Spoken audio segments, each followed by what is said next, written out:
అండి, నమస్తే. Welcome to Rohini Krishna's world. Today's recipe రవ్వ లడ్డూలండి. పండగలకి మేము చేసుకునే ఈ పిండి వంటల్లో రవ్వ లడ్డూలు కూడా కంపల్సరీగా ఉంటాయండి.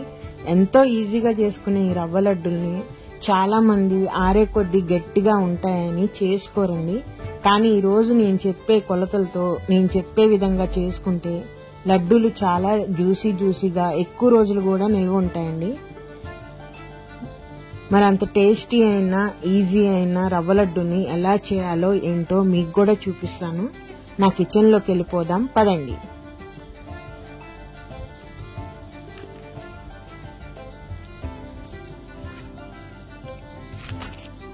ముందుగా దీనికి కావాల్సిన పదార్థాలండి: బొంబాయి రవ్వ, పచ్చి కొబ్బరి, పంచదార అండి.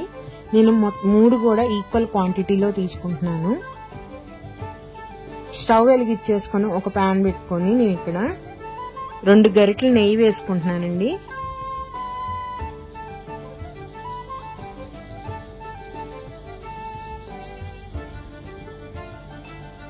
నెయ్యి కొంచెం మనకు వేడవగానే జీడిపప్పు వేసుకొని వేయించుకొని పక్కన పెట్టుకోవాలి.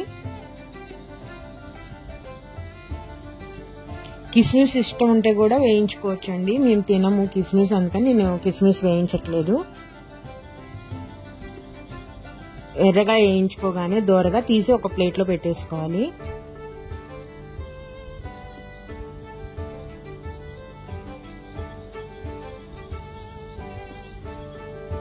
ఇప్పుడు అదే నెయ్యిలో మన బొంబాయి రవ్వ తీసుకున్నాం కదండి, ఒక గ్లాసు. ఆ రవ్వను మొత్తం వేసేసుకొని వేయించుకోవాలండి.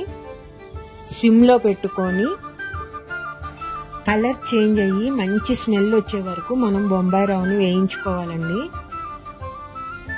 ఈ బొంబాయి రవ్వ వేయించుకోవటంలోనే ఈ లడ్డు టేస్ట్ అనేది ఉంటుంది. కాబట్టి హై ఫ్లేమ్లో పెట్టకుండా సిమ్లో పెట్టుకుని దగ్గరుండి వేయించుకోవాలండి. మనకి బొంబాయి రవ్వ వేగగానే మంచి స్మెల్ వస్తుందండి. దాదాపు ఒక 15 మినిట్స్ టైం పట్టింది మొత్తం వేగటానికి.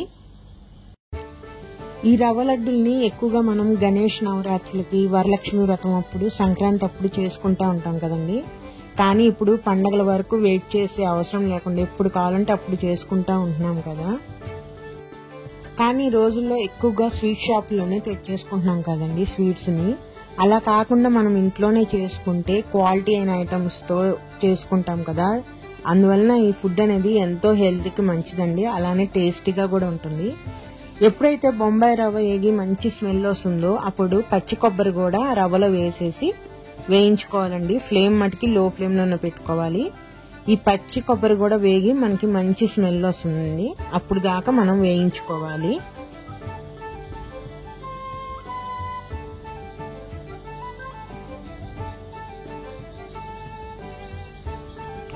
రవ్వ, పచ్చి కొబ్బరి మొత్తం కలిసేటట్టు బాగా కలుపుతా వేయించుకోవాలండి. ఆ పచ్చి కొబ్బరిలో ఉన్న తేమ కూడా పోతుంది అప్పుడు.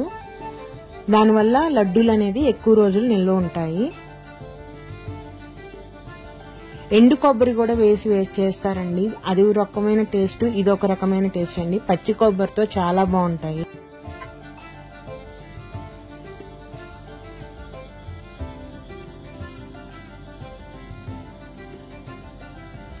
కొంచెం కలర్ మారింది కదండి, స్మెల్ కూడా బాగా వస్తుంది. ఇప్పుడు స్టవ్ ఆపేసుకొని మనము దీని ఒక ప్లేట్లోకి తీసేసుకోవాలండి.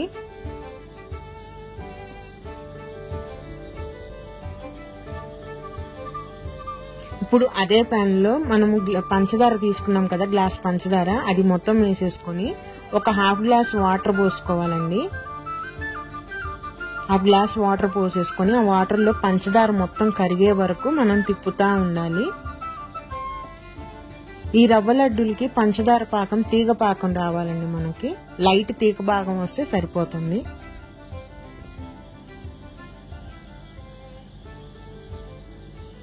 పంచదార కొంచెం కరగగానే దీంట్లోకి ఇలాచీలండి. నేను ఈరోజు ఇలాచీ ఎసెన్స్ వేస్తున్నాను. మన దగ్గర ఇలాచీలు కూడా ఒక 4 ఇలాచీలు తీసుకొని దంచేసి వేసేసుకోవచ్చు. ఇలాచీ ఎసెన్స్ అనేది మొత్తం పంచదార పాకంలో కలిసేటట్టు బాగా కలుపుకొని మనకి తీగ పాకం వచ్చే వరకు కలుపుతూనే ఉండాలి.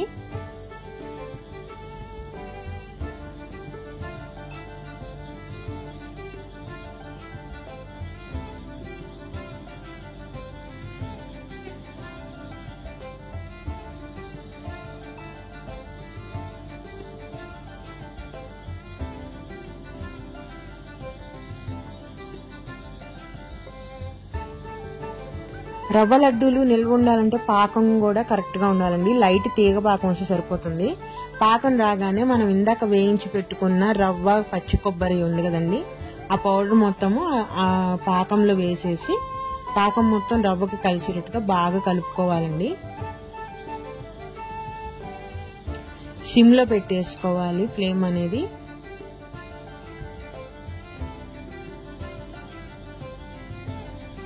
ఆ పాకం మొత్తము ఆ రవ్వకి పట్టేటట్టుగా బాగా కలుపుకోవాలండి.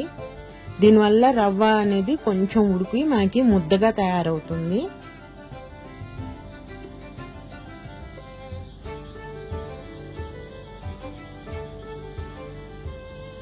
చూసారా, రవ్వ మొత్తం ముద్దగా తయారైంది కదా మనకి.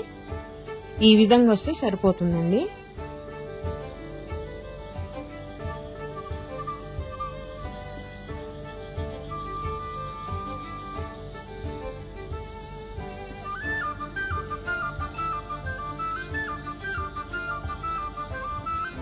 మనం ఇంకా స్టవ్ ఆఫ్ చేసేసుకొని మూత పెట్టేసుకొని చల్లారి పెట్టాలండి ఒక 5 మినిట్స్. ఈ మూత పెట్టడం వల్ల ఆవిరి వల్ల లోపల రవ్వ కూడా ఉడికి మనకి ముద్దగా తయారవుతుంది. ఒక 5 నిమిషాలు అవ్వగానే కొంచెం చల్లారుతుంది కదా, మనం ఇంకా రవ్వ లడ్డూలు చుట్టుకోవచ్చండి.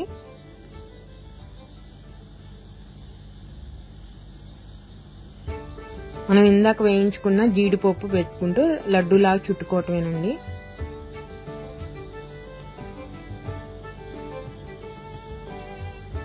చూసారు కదా ఎంత ఈజీగా ఈ రవ్వ లడ్డూలను చేసుకోవచ్చు. దీంట్లో మెయిన్ కొలతలు అండ్ ఆ పాకం అండి కరెక్ట్గా వస్తే మనకి లడ్డూలు అనేది ఎక్కువ రోజులు నిల్వ ఉంటాయి, అలానే జ్యూసీగా ఉంటాయండి. ఇలా లడ్డూల్లాగా చుట్టేసుకొని మనం పెట్టేసుకోవటమే. ఇంకా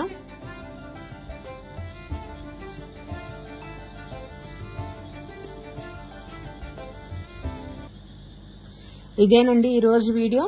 నా వీడియోస్ కనుక నచ్చితే please subscribe my channel, like చేయండి, షేర్ చేయండి. అలాగే ఒకసారి మీరు కూడా తయారు చేసుకొని టేస్ట్ చూడండి.